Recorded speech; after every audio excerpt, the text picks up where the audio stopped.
Hello, it's Jeff here. I need to get this done a little earlier than I've been doing lately. It's after 9 o'clock and time for my bedtime, and um, in less of a good mood to be able to do a longer video journal, gratitude journal. And I need to do more review of my various posts so I can judge as to what my improvement in speaking has been. I think I'm getting better to an extent, but anyways, it's part of my seeking those further gifts and developing them as we have been commanded to do so. Anyways, I was saying this morning is another lovely day, and I was appreciating the higher temperatures we're going to be having the next week or so, lows in the 40s instead of the 30s. And back when I was reminiscing back on my Esplin days, I had institute days. I had a institute director is named Esplin. And I always loved that passage in Helaman 5. He was talking about that to my attention many years ago. I always loved that ever since. It was showing, who was it? Helaman. He's showing the recollection of his words of Helaman to his sons Nephi and Lehi. And start out with the father declaring, "Behold, my sons, I desire that ye should remember to keep the commandments of God."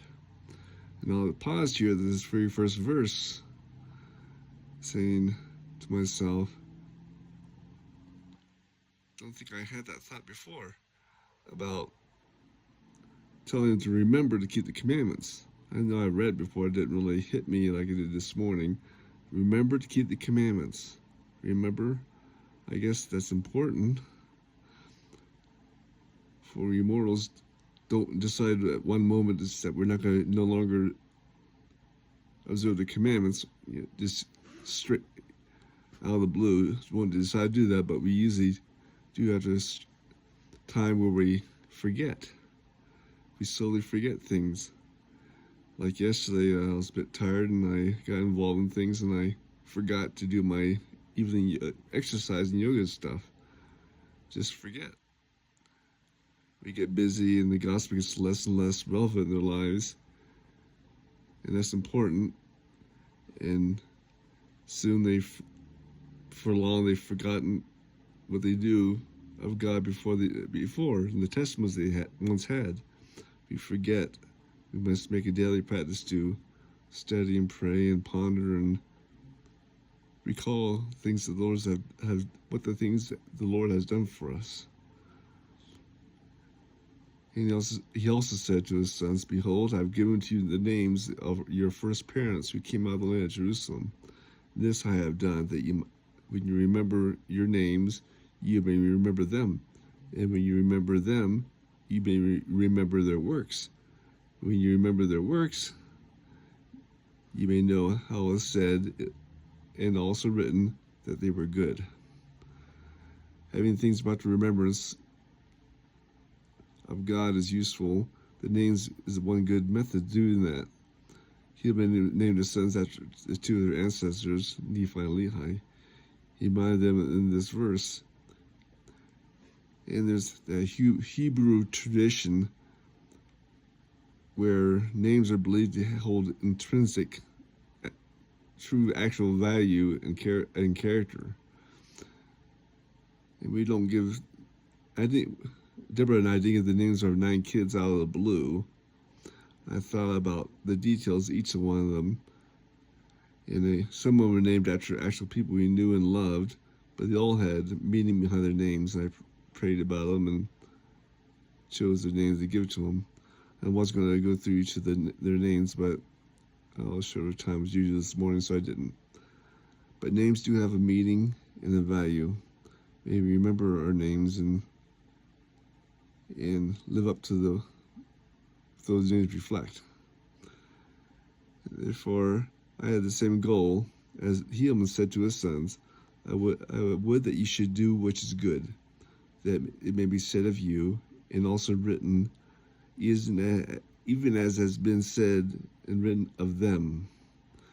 The last conference I was reading this also this morning of Elder Razban, he brought the promise of Moroni, found in Moroni 10:3, saying, I will exhort you that when you shall read these things, that you would remember how merciful the Lord had been to the children of men from the creation of Adam, even down to the time you shall receive these things, and ponder it in your hearts. Again, what caught my eyes, remember how we need to ponder, remember the Lord's mercy on us, and once we have done that, made that effort to remember, we can then prepare to ask God if things we are seeking after are true. And we have foundations upon which our faith is built. I was thinking about how sometimes it's said when people fall down to rock bottom, I was saying, well, if the person has a hardship in their lives, but they make Christ as the foundation of their life, they're falling down to the rock bottom or upon the foundation of Christ. And this side, of a historical note, I ran across when I was getting the Come Follow Me this morning, this older single lady named Ruth D. Vos. The prophet asked for the saints in the area to help fund Zion's camp. And a very stingy amount came to his request, only $150. But this Ruth, she gave $150 on her own. And $150 back then was pretty significant. Equal to basically a yearly wage for somebody. That was interesting. And when I went further into the Zion's camp people, I was looking at stories of the men and women who served or went in the journey with this journey. And Wilford Woodruff was one interesting person I read about. He was not reluctant from the first when they got the call. He was eager to go. But he had to take care of some various business. He's a lumbering man. So he had to take care of some business there, details, where we can go. But he said, though, had I not gone up with Zion's camp, I should not have been here today as the leader of the church. And another note, Wilford had an older brother, Asmon, I guess they pronounce it, has similar affairs concerning business affairs also. But when the call came to join the Zion's camp, he decided not to go. It was not long after that Asmon rejected the call of duty, and he started expressing doubts of Joseph Smith. This led into a rift between him and his little brother Wilford, and his faith quickly deteriorated, and he led away from this covenant path. I'm not really sure what exactly happened to him, but I know he died in Salt Lake City. He probably just followed his brother out there, and his brother attended to him in his dying moments. And that's how Brother Wilford kept such a faithful journal. I'll never match that. But Wilford recorded some of Joseph's prophetic examples of leadership in Zion's camp. Brother Joseph, he said, Brother Joseph often addressed us in the name of the Lord while on our journey, and often while addressing the camp, he was clothed upon which much of the Spirit of God. And the saints being called to join this camp, Zion's camp, were told, and whoso is not willing to lay down his life for my sake is not my disciple. This may be refining and defining event. Much of the future leaders of the saints were to come from this Zion's camp. Anyways, I had to run, so anyways, good night. I have faith in responding to calls for us to serve. The value is to us and people around us we love. I say in Jesus Christ, amen. Good night.